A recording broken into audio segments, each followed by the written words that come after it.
My dad used to tell me that he used to make this joke all the time. He's like, "Well, if I've seen it done once, then I'm experienced, and if I've done it once, then I'm an expert, and if anybody's paid me, I'm a professional." So I love it. Yeah, that's awesome.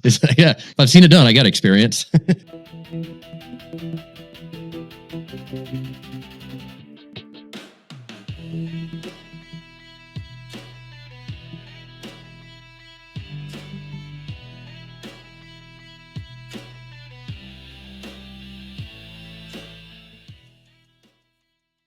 Mark, how are you doing today?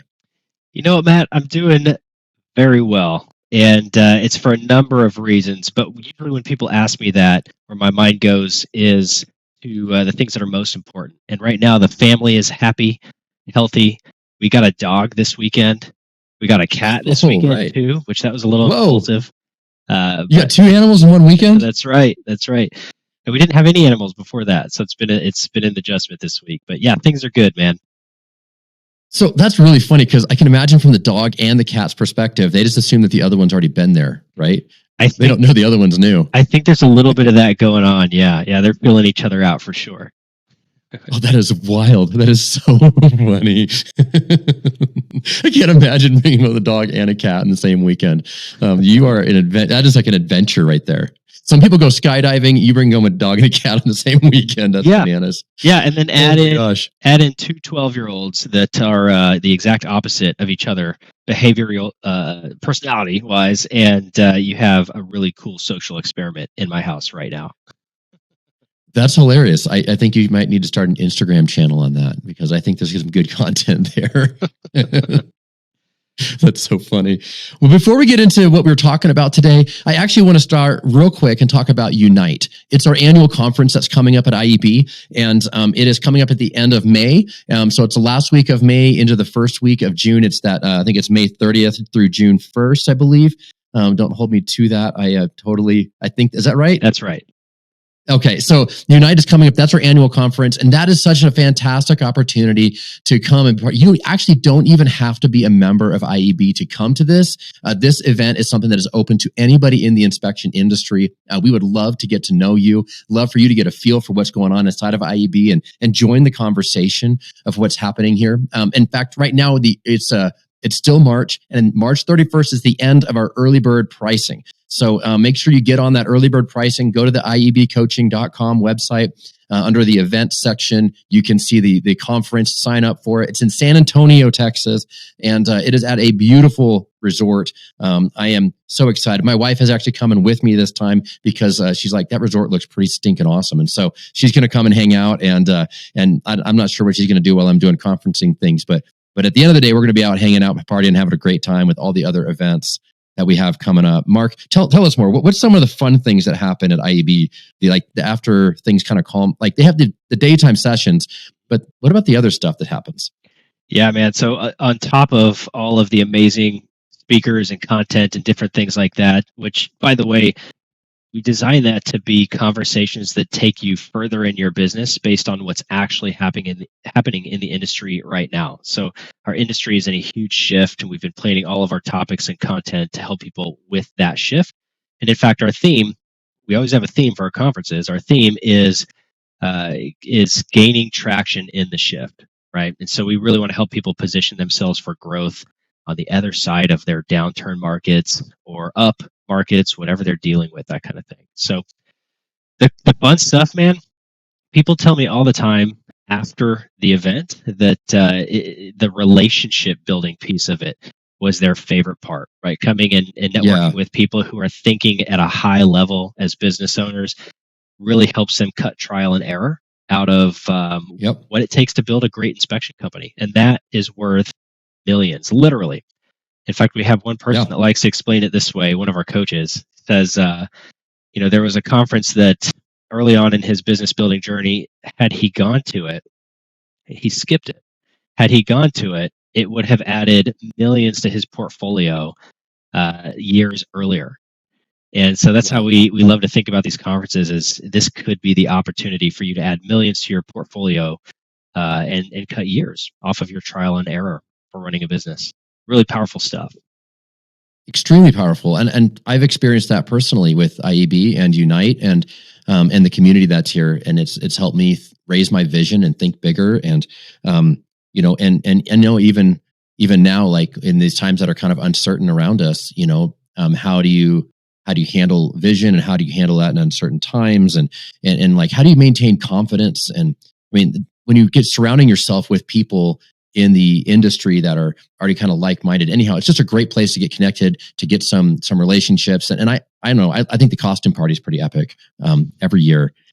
Yes. What's the theme this year? Yeah, so it's Do you remember? Yep. So just to give people an idea, a couple years ago we had a theme of superheroes, I think it was, or action figures, something like that. Everybody was dressed so well in their costumes. Like you could not, nobody would have guessed it was a home inspectors conference. Like it looked like a Halloween party, and it was a lot of fun. It's so good. Yeah, it was a lot of fun. And then last year, I don't remember exactly the title of the theme, but we were all dressed in 20s attire, right? That was fun. Yeah, that was super fun. A lot of old time baseball uniforms and gangster uniforms and stuff like that. It was super fun. So this year it's formal red and black. So whatever that means to you. I know some people are going to be wearing tuxes, and some people are probably going to be wearing t-shirts with a tie on it. It doesn't matter to us. Just black and red is the theme. Black and red. I love it. I love it. I love that. That's gonna be so much fun. Anyhow, the costume party's fun. The people are good, and it's just fun to surround yourself with people who are like-minded and growing in their businesses and keeping that stuff going. Well, Mark, we're going to get back into the content that we kind of talked about earlier, and so you had mentioned this idea of confidence before we started getting on the phone here, or on the video here. What are you thinking about when it comes to confidence? Yeah, so there's this thing that I've observed for a long time when I do coaching or facilitating or leading our mastermind group in IEB, is that a lot of what we do, a lot of the things that show up in our business are based on our current level of confidence. And this really started to come out recently in a conversation with a person who was struggling with sales and another person who was struggling with leading their team. And what it really boiled down to was their level of confidence was causing them to take certain actions or not take certain actions in their business that was really affecting the top line revenue and the bottom line profitability of their company. And so when we start to walk something like that out, we can ask questions like, what do I look like when I'm at my most confident state? Right. And so if you kind of think through that, some things may start to pop in mind, like you feel good, you feel empowered, like you're nailing things in your business. Things just seem easier, right? And the opposite of that is really, really important to wrap your mind around too. Is like, what do I look like when I'm not feeling confident? And the behavior that I observe a lot of times is that your language changes. So a lot of times, what people will do is they'll start searching for sympathy or start searching for affirmation. And so instead of walking into a room confident and saying something like, "Hey, I'm the best home inspector in the world. Do business with me." Of course, I'm being dramatic there. But instead of projecting that, it might be more something like, "Hey, so here's my card. Have a great day." Right, and it's a little different, and that's the same person, and we shift between those, whether you know or not, or whether you're aware of it or not. We always shift between different levels of confidence based on what's going on in our life, and it has a real effect on our business, how we interact with our teams and our potential clients. Yeah, I see that in my own life. Like when things are going really well and my confidence goes up, and I am a little bit more, a little more confident. And then when things aren't going well, and right now things are a little bit shaky in our industry, and there's ups and downs, and there's just shifts and changes, and we have to adapt. And then in the middle of that change, it can shake our confidence. I totally see that. It's shaken mine over the last few months. I've had good days and bad days. I've had days where I've had a lot of confidence, and days where I've really started second guessing things and questioning myself. And yeah, I mean, I see how like that approaches even my growth mentality and even interacting with current and prospective clients in the future. Yeah. 100%. And people want to do business with confident people, right? Most people are familiar with this line that people want to do business with people that they like That's pretty Mm-hmm. tried and true business principle at this point. Sales tactic: get people to like you. You'll sell more stuff. But the confidence piece is there too. People want to do business with folks who are confident and believe in what they're doing. And if you're projecting Yeah. anything other than that, sales is going to be harder for you, right? And so when we Yep. start thinking about the personal growth piece of this, because business growth is always a product of personal growth, cannot happen the other way around. We start thinking about the personal growth piece of it. It's okay. Those two questions: what do I look like at my most confidence? What do I look like, and how does my behavior change when I'm less confident? So awareness is really important there. But then it's like, what do we do about it? If I'm Right. just struggling with lack of confidence, where do I go from there? And really, like, how do I move the needle in my business by being confident? And the truth is you can practice that. You can do things like assertiveness training. You can do things like really focusing on projecting confidence, and sooner or later that will become second nature. And just to give a little bit of a formula to it as well, confidence is typically the product of experience and planning, right? So once you've gone Okay. through something before with experience, then you're much more confident in your ability to handle it and not die from it, Yep. because your Yeah. your brain will literally start to act like, if you're nervous or scared or fearful of something, it'll start to tell you, dude, this is going to kill us, we need to be afraid. And your confidence takes a hit, right? But Yeah. experience is the antidote for that. Yeah. Funny, my dad used to tell me that he used to make this joke all the time. He's like, "Well, if I've seen it done once, then I'm experienced, and if I've done it once, then I'm an expert, and if anybody's paid me, I'm a professional." So I love it. Yeah, that's awesome. yeah, if I've seen it done, I got experience. Cool, man. Yeah, and then that planning piece, right? So the planning piece is super important. Your experience is one thing, but if you have a plan that you're following, a proven system or a process or a written out plan, then a lot of times you're much more confident as well, because you can rely on that framework, that plan, instead of just feeling like you're making it up as you go and you have no idea what to do if you get lost in whatever you're working on. So experience plus planning equals confidence typically. And a lot of times people only leverage one of those two things. I've got all the experience in the world. I'm just going to get out there and keep doing what I'm doing. But I'm not going to really focus on the plan. Or perhaps they don't have a lot of experience. And so they really just leverage planning. And those are those analysis paralysis people, right? That's me in the past for sure. Is Oh, I've been there. Yeah. Yeah. Yeah. And that's where we see people, tweaking their scripts and tweaking their growth plans and really taking all the time in the world to plan out what they're going to do, not really getting a lot of traction with it. Yeah. So it's interesting. What you're kind of talking about is maybe counterintuitive to what many people experience, and that is confidence comes from a feeling. Like once I feel confident, I can act confident. But you're almost saying like, no, you act confident and then you feel confident. You're almost going the other way around, strategically building confidence. I mean, I think like a really basic way to put that would be like a fake it till you make it, but it's not faking it. It's basically like leading yourself into confidence almost. Is that basically what you're saying? That is it in a nutshell. And the fake it till you make it, that principle comes from this. So fake it till you make it is all about gaining experience until you suddenly figure it out, right? But that's only one Right. half of the equation. So experience alone can still make you feel lost if you don't have a great plan. So the other side of that is planning. And if we wanted to put a word to this, what we're talking about is designing confidence.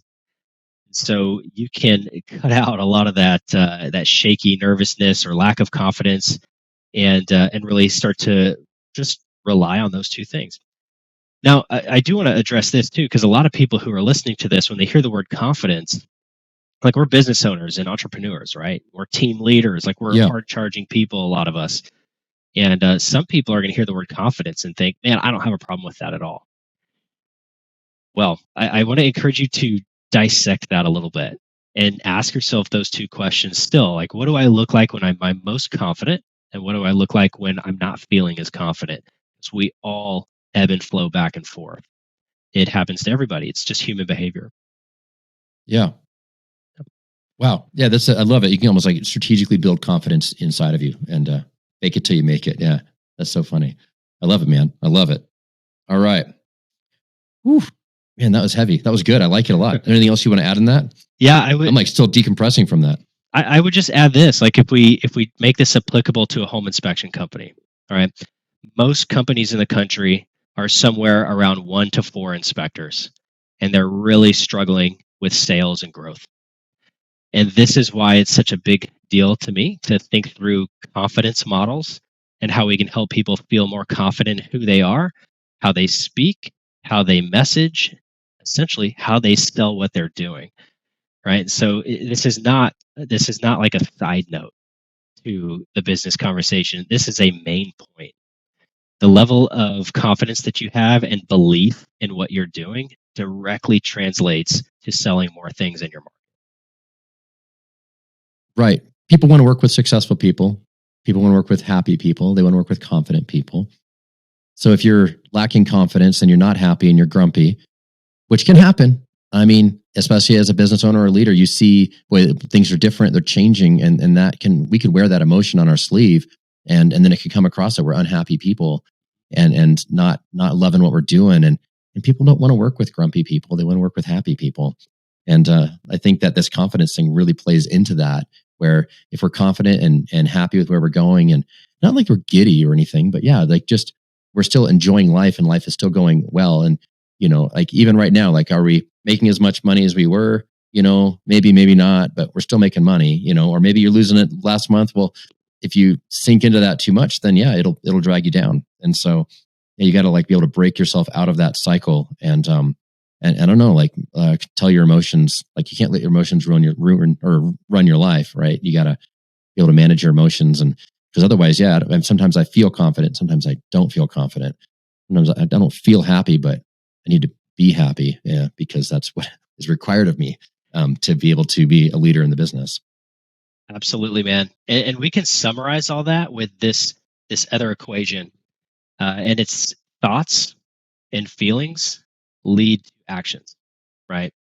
And some people Yeah, may have heard that before, but the truth is your thoughts and your feelings equal your actions. Like they lead you to take action. And if you don't like what the action is, change your thoughts, change the way you're thinking, decide how right, you want to feel, right? And I know that on the surface might sound way easier said than done, but that's the model we're talking about here. So if your confidence, or maybe your confidence is too high, that's the other end of the spectrum too. But confidence comes from those thoughts and feelings and causes you right. to take certain actions. So if you don't like what's happening, the actions that are occurring or the results because of them, then take a look at how you're thinking and how you're feeling on a regular basis and start there. Well, and not every thought that comes into your head needs to be there, right? Like just because a thought is in there doesn't mean it's right. Just because a thought is in there doesn't mean it that doesn't need to live in your head rent free. Like that thing can come. You can think about what you're thinking about and realize that what you're focusing your mind on is what you're going to start to manifest in other areas of your life. And so think about what you're thinking about. Yeah, man, that's something that I had to learn the hard way a long time ago. But yeah, your thoughts actually absolutely do reflect into your actions. Yeah, that's so good. So that's such a mindset shift that needs to happen to be able to shift from that. So what about somebody who doesn't have certainty right now or doesn't have the confidence right now? Like, how do you adjust that? How do you fix that? Great question, man. So over the last 6 to 8 months, really, we've been dealing with this a lot in IEB and in coaching in Hmm? general, right? The markets are, most people at least, are experiencing a downturn in their market. Not everybody, we acknowledge that. But what it's led to is people feeling uncertain about the future of their business.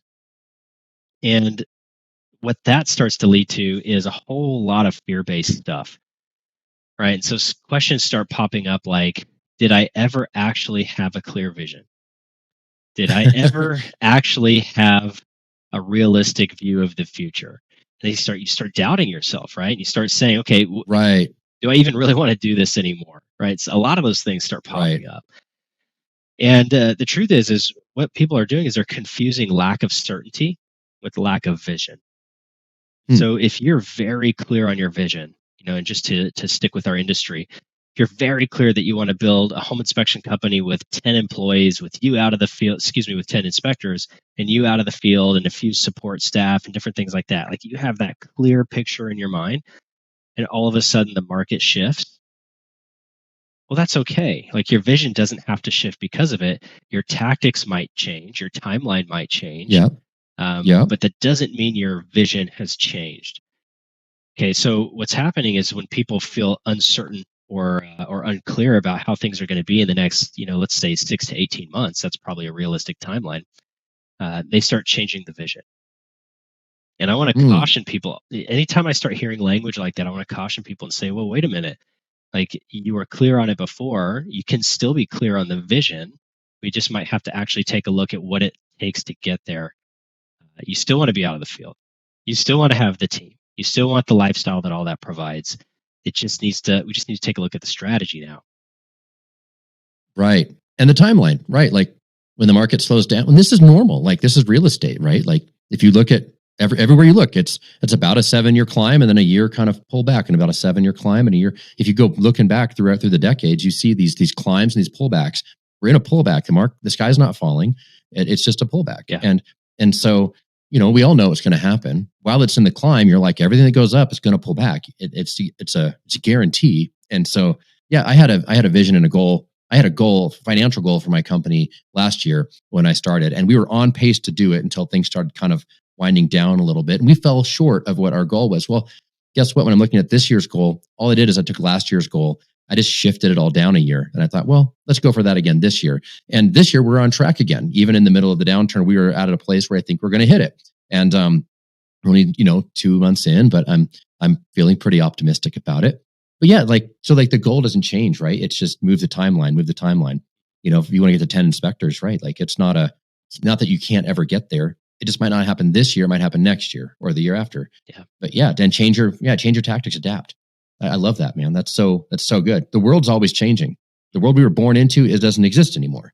And my kids are born into a world right now. And then when they're my age, they're going to be like, oh, remember the good old days of 2023, and yeah, that's so true. But things are always changing, man. They're always changing. And so we have to adapt with it. And things that worked 5 years ago aren't necessarily working today. Things that are working today won't work 5 years from now. So adapt, changing your tactics to get to your actual end goal, man. That's really good. Love it. Don't change your vision, right? Don't change the vision. That's right. Yeah. And to be fair, like the phrase here that I'd love for people to hear is a lack of certainty does not equal lack of vision. Right. So that's the phrase. That's good. Lack of certainty does not equal lack of vision, because people kind of blend those two together a lot of times. And, when I think about vision and working through that with people, vision is about having a place to go. Like you see something in the future that you want to build. Clarity is about how to do it. We're always working on that.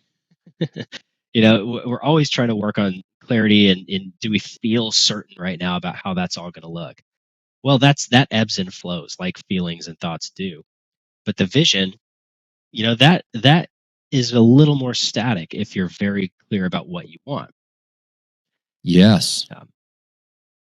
Wow, that is a great distinction. I love that. If you don't get anything else from this show, I just got that from this show. Like, that's really good. That's really good. That's really good, man. So what are you seeing out there in the world, right? One of the things that I think you have a unique perspective of that other people don't is, you get to talk to a lot of inspectors.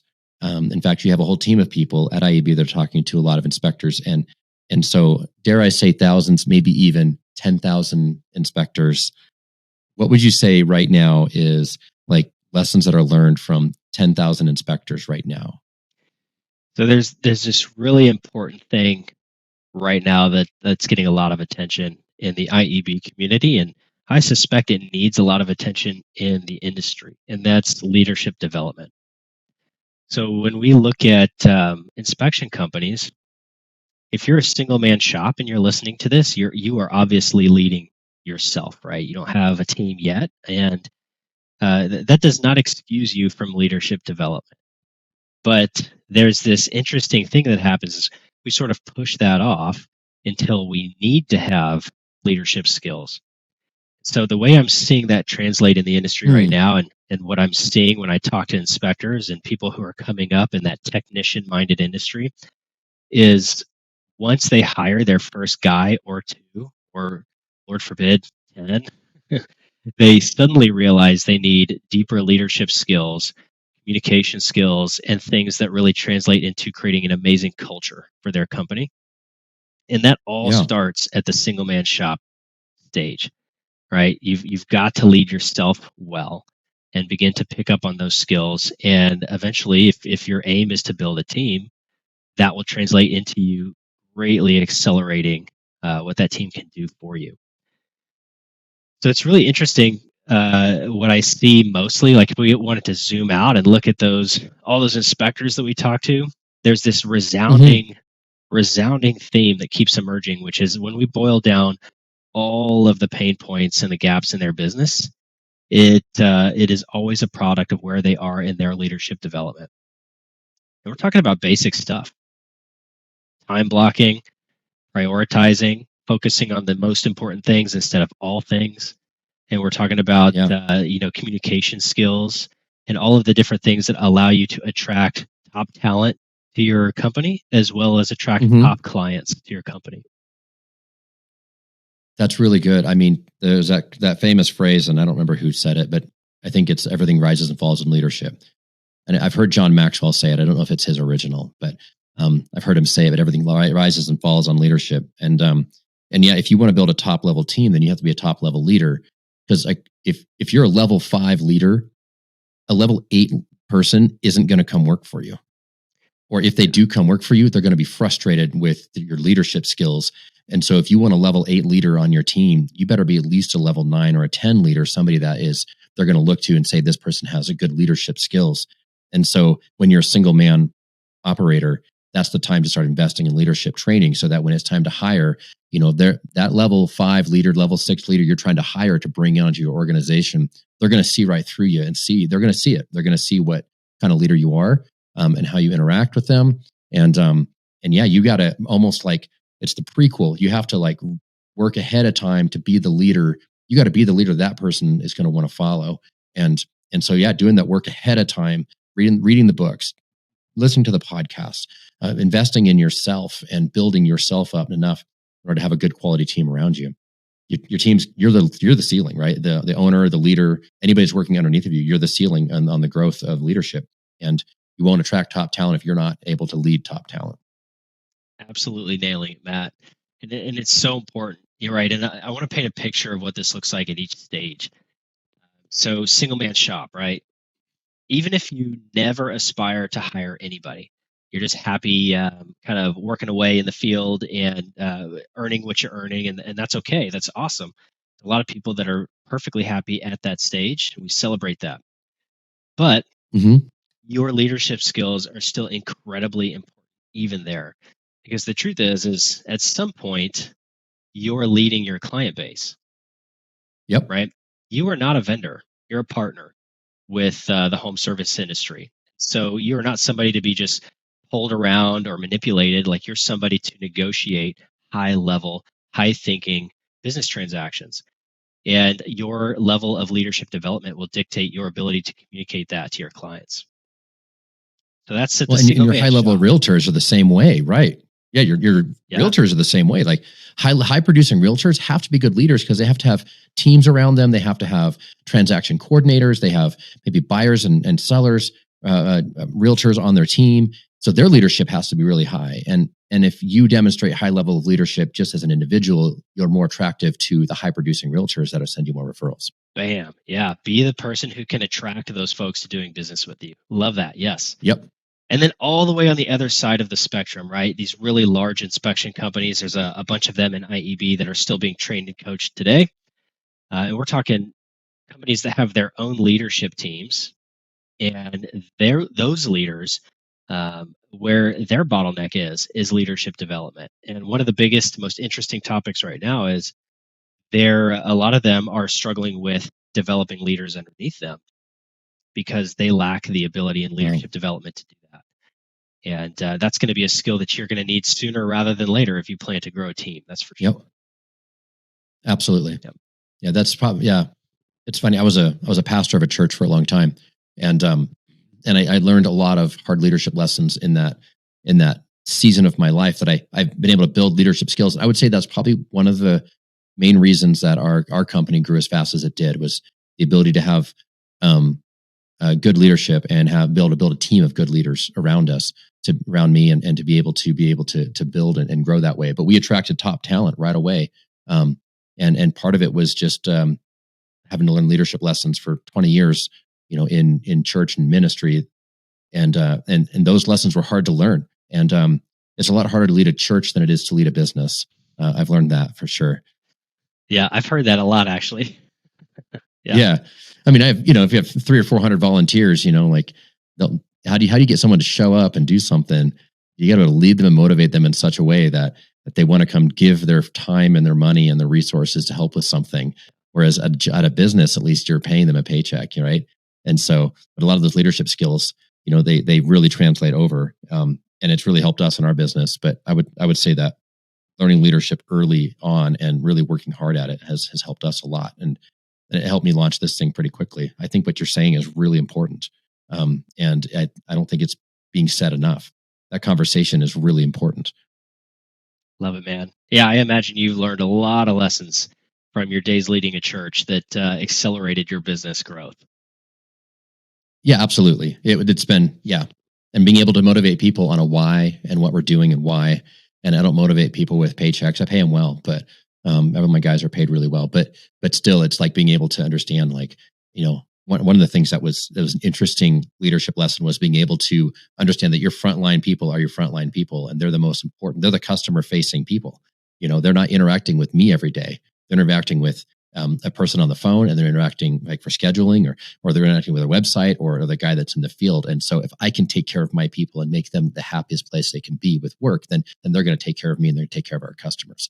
And so, there's oftentimes leaders that I'll run into that they're like, well, I'm the leader and you're just the little man in the business. And it's like, nope, that's a completely wrong way to think about it. You got to get you're a servant to the people in the front line, and you serve them the best you can so that they can then represent the company the right way.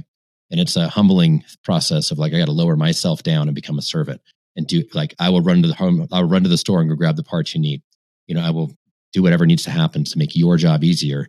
And so when I make their job easier, and then they see me dedicated to that, then they're like, yeah, I'm going to work hard for this guy because he works hard for me.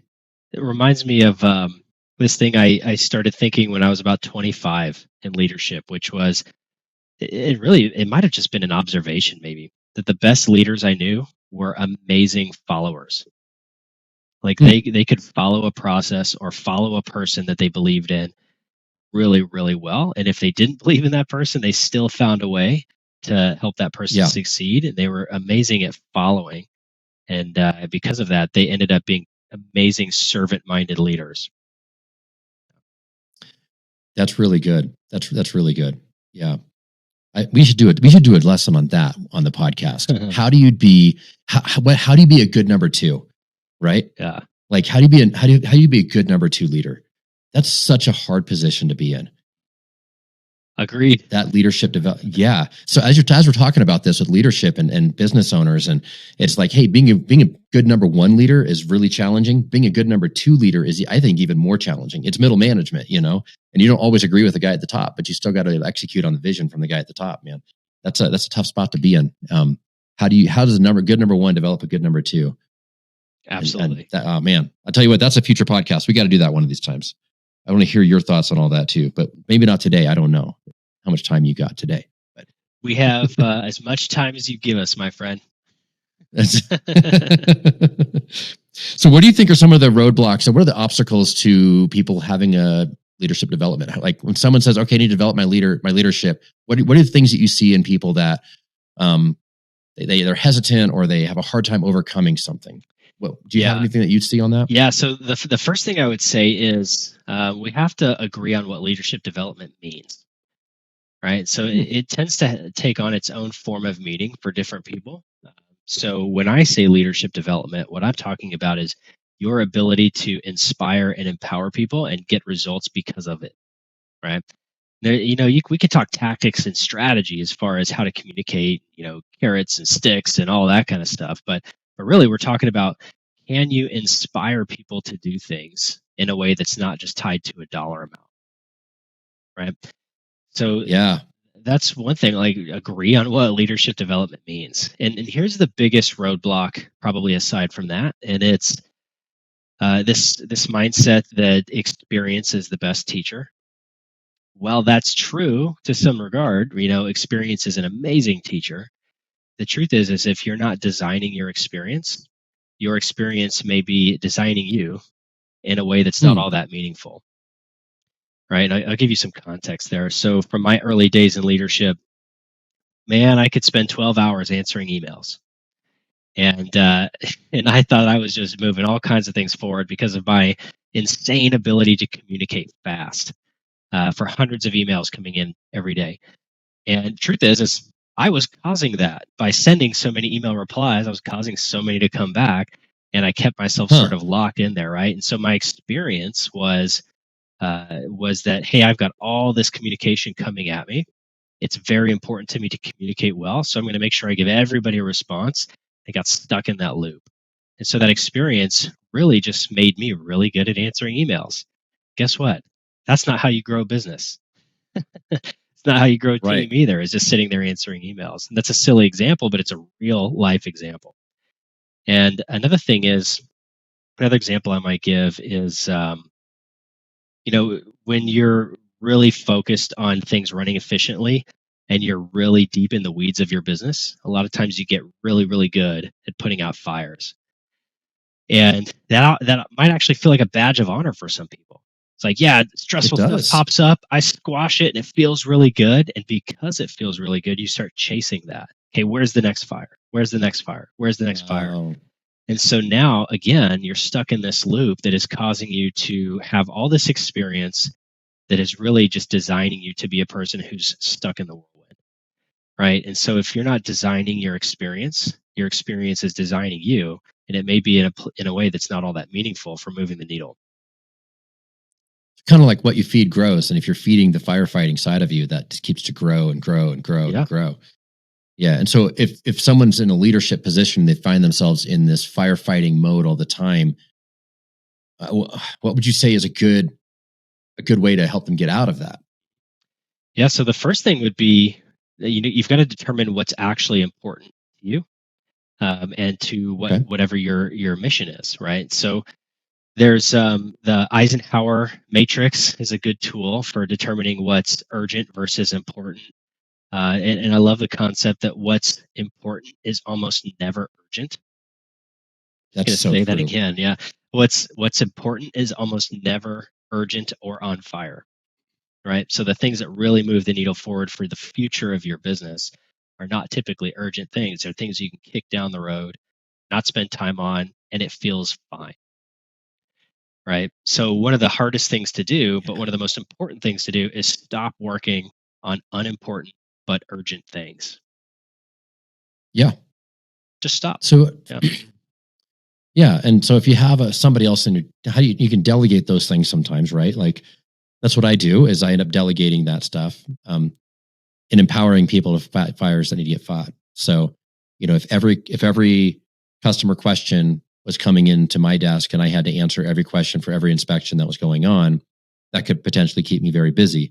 But now we have a system set up to where the inspector that did the job is now answering the question, not me answering the question. So that little fire that had to be put out is now being put out by the guy who created it, right? So not me. And so empowering them to do that. Well, how do you? So I recently have hired a personal assistant to help because I felt like I was in that place. I was getting overwhelmed with the day-to-day tasks and stuff that, yeah, it needs to get done, but it's not what I need to be working on, and moving the business forward. And so we were at a place where I ended up hiring a personal assistant, and that can be done with a real. I mean, it's always a real person, but it could be a person that's like local, or you can hire virtual assistants as well to take care of things for you too. And that's a fairly reasonable thing to do. You can hire like a part-time VA and get them to manage like certain tasks that are like repeatable tasks that need to get handled all the time. So I don't know, like maybe that's another practical way to kind of get some of that stuff off of your plate. Yeah, it certainly is, man. And to your original question, like, what are some of the roadblocks to that? The Yeah. VA like VAs have gained a lot of ground in the real estate industry and in our industry over the past couple of years, rightfully so, right? Because small Yep. teams, the CEO, for example, of a small team, or the business owner, if you will, should not be doing $10 an hour. Yeah, and Right. it's every time you're doing that, you're devaluing yourself, and you're taking away from the company. So, short of just being completely upside down and unprofitable, I would say that everybody should have a great understanding of what they should be focused on as the leader of their company versus what they Hmm. should be getting off their plate as quickly as possible. And a VA is a great way to do Yeah, I was talking with a friend of mine who's a high producing realtor. We went and had lunch a couple of weeks ago, and he basically said, he's like, I buy my time back. And his idea is that anything that takes time from me, I'm hiring people to do these jobs. So he has VAs. He has I think he has an actual physical personal assistant in town now. But he started out with some VAs helping replace some of his work, and now he's got them replaced with a personal assistant. But now he has a couple of other realtors on his team, and now he just hires out everything that he can hire out to get his time back. And because now he can focus his time on the things that are growing the business, not maintaining the business and not doing the business. And he has exploded in growth over the last 2 years, watching him and his business take off. I was like, well, dude, what are you doing? And he's like, well, this is, I buy my time back and I make sure I put my time only in the things that only I can do. And if it's something that somebody else could do, I pay somebody else to do it. And then I only do the things that only I can do. And he's like, and now my work-life balance is outstanding. I have a lot of free time. I'm able to really focus on things that I need to get focused on. And my business is growing exponentially because of it. And in the middle of a downturn market, he's growing exponentially as a realtor because he's doing that one simple thing. Love it. Unbelievable. Yeah. Yeah. And that's, to make this applicable to our home inspection companies here, a lot of times they can't slow down enough to wrap their mind around hiring a VA. Like, how do I even onboard a VA or tell them what to do? Right. Well, Right. there's a process for that. A lot of VA companies can help you with that if that's something you need help with. It's not you making up the whole thing, right? And so don't let that. There's a lot of them. Yeah. In fact, I started off with a VA one time, and I used a company. They're not sponsoring this by any stretch, but I'm going to name drop them just for fun. But Rocket Station was a company that I hired a VA through. They made the onboarding process so easy. I was like, I don't even know what I want them to do. Right? I have these random tasks, and they ask all the right questions. They mapped out everything. They built the whole process for me. They built like a process manual for the VA to be able to execute on, and I have that document. And so then it was like, wow, this is so, I learned so much on how to build that process document now when I'm able to build these on my own, but I actually have a VA that does it, but builds my VA process document. But yeah, like they will help you build that. Like if you're like, how do I do this? Call up one of those companies. There's a bunch of them out there, and find one that can help you. Yep. They do that for you. That's what they do for a living, which is great. They understand they work with people who don't know how to do it. Yes. I'm their target customer. Like, I don't know, fix it. And they just do. So, and then you learn in the process. It's like double the value. You didn't even know that was coming. Right. Yeah, absolutely. Yeah. Yep. It's like you pay that plumber one time and you watch what he does. And then you're like, I could do that. Then next time you're like, I do it myself. 100%. I was just flooded with flashbacks of all my terrible plumbing experiences and how I did exactly that. $300 to change that pipe. Yeah. I'll never, that actually was a $300 lesson. It's going to save me thousands of dollars. Yeah, hiring a VA and going through that process will save you so much money in the long run, and it does help you be really focused. Yes, but more importantly is like, can you do that within your team? Like if you're leading a team of people, like back to the leadership side of it, like developing leaders is like, okay, having a conversation and getting other people to do things, and then giving them enough like distance and rope to do it. Like you got to give them enough rope to hang themselves, and give them, and if they screw up, then that's not a failure. That's just a refining process. If they do something wrong, you're like, oh, we're just refining, we're just fine tuning, and approach it that way. And then they're learning and you're learning. And then pretty soon everybody's running like a dream, the dream team. That's it, man. That's it, man. That's it. Well, now I think we've covered something, man. This whole confidence and the certainty, the lack of vision and leadership development, man. I tell you what, that was a fantastic episode. I can't wait to get back together next month. Same here, man. I absolutely love talking about this stuff. And what's so fun to me is sometimes you can get lost in this conversation and forget about the fact that it's about building home inspection companies, right? Because we're Right. always focused on the person and helping them become the person who can build a home inspection company. And then the rest of it gets just exponentially easier. Well, and the lessons learned in building a home inspection company can be applied to so many other areas of life too, and like even our little intro, it says home inspection industry and beyond. Because if you take this simple lesson that we're talking about, you could apply this to any other home services industry that's out there, any other home services business. And this same exact leadership development plan that works in almost every kind of business that you could imagine. It's not that much different. There's some minor tweaks for the individual processes, but the principles are still the same. And I think that's what elevates our companies to go up a notch, is that we apply the leadership principles and the principles that we're learning here, either at this podcast or anywhere else that we're learning these leadership lessons. I think everything rises and falls in leadership, man. I think you're right on the nose with this thing. This is really good. Awesome, man. Yeah, great talk today, Matt. Absolutely. So if anybody wants to get in touch with you, what's the best way for them to get a hold of you? Yeah, so we're a big fan of communicating with people in the industry. So there's super easy way to get a hold of me is mark@iebcoaching.com. Shoot me a message. Shoot me an email. You can also follow us on Facebook. We're on social media and that kind of stuff, and keep listening to the podcast too. Like, that's super important. We're going to drop all kinds of updates in the future here, and we just absolutely love sharing what we're doing in IEB as a way to just help continue to raise the level of professionalism in our industry. That's fantastic. All right, Mark. Well, until next time, I'll see you later, buddy. See ya.